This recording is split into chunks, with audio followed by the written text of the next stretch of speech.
Chers téléspectateurs, bonjour, heureux de vous retrouver sur la chaîne du Mahon Meir. Et de nouveau avec le Rav Yoel Ben Arosh. Shalom Yoel. Shalom, shalom à tous. Et nous allons essayer de nous entretenir pendant un peu plus d'un quart d'heure, mais guère plus, d'un sujet qui touche à l'actualité et bien sûr à la pensée hébraïque qui est la nôtre. Alors Yoel, cette semaine extraordinairement, nous allons lire Shabbat, la parashat de Chaye Sarah, qui nous entretient, bien entendu, de Hebron d'abord, et de cette acquisition à Hebron par Abraham du caveau des patriarches. Nous sommes au cœur de l'actualité. Ces derniers jours, dans tout le pays, bien sûr, à Rishon LeZion, à Natania, ailleurs, il y a ces événements terroristes, mais on entend énormément le nom de Hebron. En fin de compte, autour de Jérusalem et de Hebron, tourne un peu, beaucoup, je dirais même à la folie, l'événement de la revendication, non seulement de ces terroristes, non seulement du monde auquel ils appartiennent, c'est-à-dire l'islam, et plus particulièrement l'islam fondamentaliste, mais derrière eux, comme des panurges de moutons qu'ils sont, l'Occident qui suit et ulule presque à la gloire de ce malheureux prolétariat qui serait en quelque sorte leur nouvel idéal, aux dépens de ce peuple d'Israël qui encore et toujours se retrouve dans la situation de victime devant se justifier. C'est vrai, je n'ai pas beaucoup de choses à rajouter, si ce n'est que à ton introduction, nous pouvons associer justement le nom de notre section de la Torah, c'est-à-dire Chaye Sarah. Et ce qui est bizarre, c'est qu'il n'y a pas de correspondance apparente entre le nom de la paracha qui parle de la vie. Oui, absolument. Alors que le récit de la paracha nous parle de la mort de Sarah. Alors moi je pose une question très simple. Pourquoi donner à cette paracha le nom de vie alors qu'il s'agit de la mort? J'ai l'impression que la Torah vient nous donner ici un message très profond. Que la véritable vie de Sarah a commencé le jour de sa mort. Pourquoi? Tout simplement, bien entendu, en nous soulevant du premier degré de compréhension du texte, nous voyons que la première acquisition de quelconque territoire sur cette terre d'Israël, sur cette terre promise à Abraham, en réalité, c'est un tombeau. Au lieu d'acquérir quelque chose de vivant, de joyeux, d'optimiste, un champ, à labourer, une yeshiva, un temple, on achète un tombeau. Pourquoi? Il y a quelque chose d'énorme. Bon, mais il se remet vite en question, Abraham. Parce que non seulement au départ, le dialogue qui s'établit avec Ephron le Hittite concerne ce caveau, mais très vite, la discussion, lorsqu'elle va devenir l'acte de propriété, ne concerne pas seulement le caveau, mais concerne le champ de Marpella. Ça, c'est parce que c'est Ephron qui a l'intuition que cet homme, Abraham, a un message qui correspond à l'arrangement, au tikkun, à la réparation, en fait, du monde. Ce que je suis en train de te dire, mon cher Ronnie, c'est que ce dialogue, apparemment, entre Abraham et les gens de Chet, c'est en réalité un dialogue beaucoup plus grand. Le dialogue que tu as mentionné tout à l'heure entre Israël et les nations. Quant à ce territoire, qui nous sommes, quelle est notre identité, quel est notre rapport avec ce lieu? Est-ce que ce lieu nous est donné parce que nous faisons un quelconque effort pour l'avoir? Ou bien est-ce que cet endroit est lié à nous intrinsèquement par nature? Si je dois faire un effort pour avoir ce lieu, je dois acheter un champ à labourer. Mais si ce lieu m'appartient d'une manière presque, j'allais dire, inactive de ma part, alors c'est un tombeau que je dois acheter. L'acquisition d'un tombeau est donc un message, un code extraordinaire qui veut dire que notre lien avec cette terre d'Israël est un lien presque passif. Même si je ne fais rien pour acquérir ce degré, il est à moi, comme le mort dans un tombeau. Si tu me permets, j'aimerais t'emmener peut-être sur une autre dimension qui serait celle de la dualité. Lorsque Abraham entretient Ephron à propos de ce caveau, mais qu'en fin de compte, en fin de dialogue, eh bien, il sera question d'un acte de propriété de ce champ, où là, je ne dirais pas seulement labourer, mais je dirais cultiver, dans le sens où cette extrapolation de la demande de l'acquisition qui va du tombeau au champ serait pour asseoir une autre dimension de la culture. Dualité entre quoi et quoi? Justement, entre ceux qui, par rapport à cette accusation,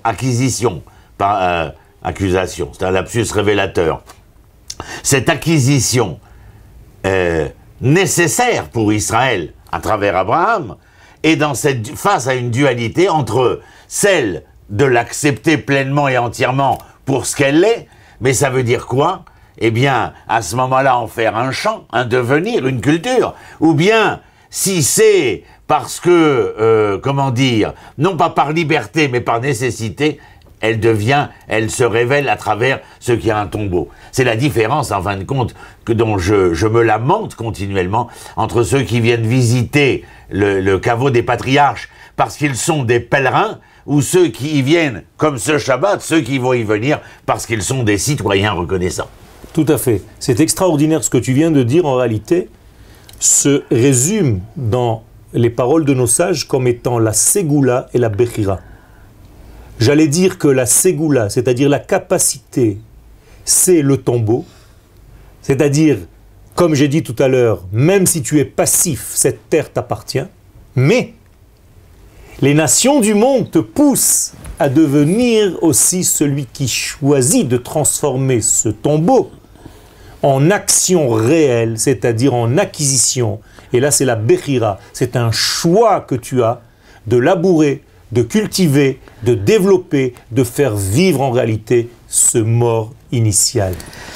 Et permets-moi de te rappeler certainement ce midrash que tu connais et qui nous interpelle, non seulement nous, mais d'autant plus ceux qui nous écoutent, qui nous regardent, et bien au-delà de cela, les nations qui certainement, parmi certaines religions, eh bien, connaissent celui-ci.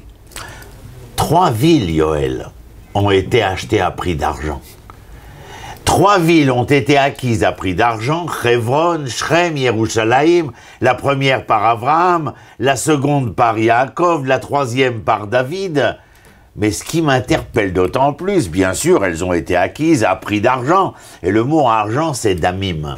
Damim qui s'entend dans sa première racine comme le sang, et dans son occurrence comme étant l'argent sonnant et trébuchant. Comme si on venait te mettre dans un face-à-face, encore une fois, dualiste. Est-ce que ces 3 villes sont considérées par toi comme étant le droit par héritage? Ou bien, si tu ne reconnais pas ce droit par héritage, alors tu as précisé,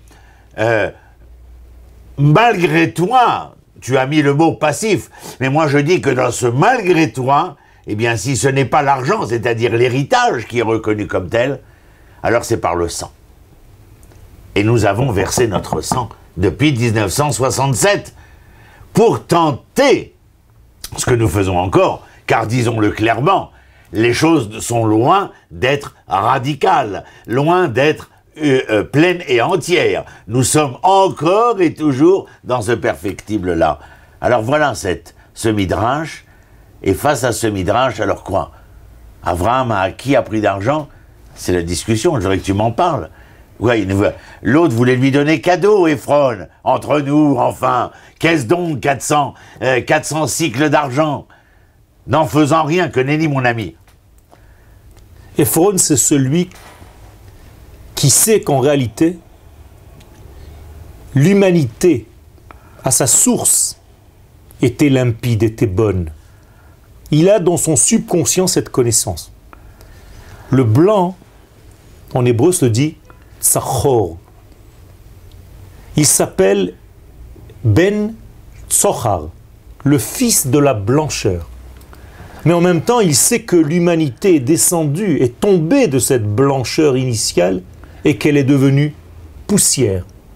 Afar, Ephron ben Tsochar, la poussière issue de la blancheur. Et il voit en Abraham le potentiel messianique, en fait, qui va rédempter l'humanité tout entière. Et c'est pour ça qu'il est considéré comme étant le Messie de l'éternité. Alors que Abraham veut se faire passer comme le commun des mortels. Il le reconnaît comme homme de Dieu, même. Oui, mais là il lui dit Nessi, Elohim ata betochenu. Arrête de nous raconter des salades. Tu n'es pas un habitant de la terre comme tout le monde. Tu es un extraterrestre qui est descendu sur terre. Et en tant que tel, au moment où tu parlais, Ronnie, j'ai eu un éclairage, comme quoi l'étude fait sortir certaines valeurs.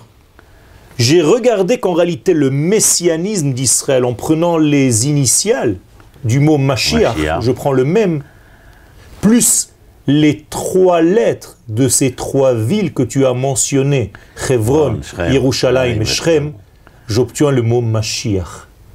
Le même de Mashiach, le Shin de Shrem, le Yud de Yerushalayim et le Chet de Hebron. Voici les mots, voici les lettres qui forment le mot Mashiach lui-même. Permets-moi de te prendre au journal télévisé, quel qu'il soit, de la BBC, de CBS News ou de TF1. As-tu remarqué que la revendication, qu'elle se passe à l'ONU, à New York, ou sur les chaînes de télévision, concerne justement la Judée-Samarie avec Jérusalem.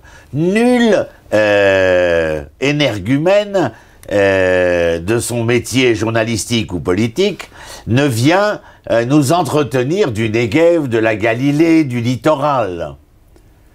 Mais que nos téléspectateurs le sachent foncièrement, Hebron, c'est la capitale de la Judée. Shrem et Shomron étaient les chefs-lieux de la Samarie, et Jérusalem, nul n'est besoin de le définir. C'est donc par rapport à ce que tu viens de me dire, bien évidemment, la prise de conscience que ce n'est pas pour rien que les nations sont obnubilées et de manière exacerbée à travers Hebron, c'est-à-dire la Judée, la Samarie et Jérusalem. Parce que ces villes ont été achetées à prix d'argent et que alors, si jamais cela, à mon avis, revenait foncièrement, intrinsèquement au sein d'Israël, alors il faudrait que les nations se rangent au projet reconnu certainement par Ephron auprès d'Abraham, pour ce qu'était Abraham et ce que ses enfants seront, le projet de cette fameuse identité morale de la manière d'être homme, qui ferait, comment dire, j'avais entendu un philosophe, je ne me rappelle plus qui c'était, mais si dans l'immanence du terre-à-terre, j'étais capable d'obtenir le plus grand des plaisirs, je serais capable de transformer à travers ce plaisir si terre-à-terre, ce terre-à-terre dans une transcendance, c'est-à-dire dans un firmament paradisiaque. J'ai trouvé ça extraordinaire. Magnifique. D'ailleurs, la conclusion de cet achat, de cette acquisition, est claire dans la Torah. Vayakom sedei Ephron hasadeh vehameara asherbo. Le mot Vayakom dit en réalité qu'il y a eu une élévation de l'endroit. L'endroit s'est levé. L'endroit s'est élevé de son niveau premier. C'est-à-dire que Abraham a joué son rôle et qu'il a réussi. Ça veut dire que tout ce que nous avons dit tout à l'heure doit absolument commencer par notre prise de conscience à nous-mêmes. J'ai vu un jeu télévisé cette semaine par hasard où on posait la question à une femme: donnez-moi le nom de la ville de nos ancêtres qui commence par Chet et qui se termine par Nun. Et au lieu de dire Hebron, elle a dit Cholon. Tant que le peuple d'Israël ne comprendra pas quel est son rôle et quelles sont les villes qui correspondent à sa nature profonde au niveau du territoire, eh bien, on est encore malheureusement dans le manque à gagner. Je terminerai aussi en te disant que peut-être Holon, dans sa racine sémantique, s'est tourné à vide, alors que Hebron, c'est le Chibour, c'est ce lien qui essaye de faire du vide un plein, certainement. Merci à Rav Yoel Ben Harosh, merci à vous d'avoir été avec nous et d'avoir honoré la mémoire non seulement de Sarah, mais à travers Sarah, de nos patriarches, de nos matriarches et de cette ville ancestrale, la ville de Hebron. À la semaine prochaine. Shalom, shalom. Toda Rabba.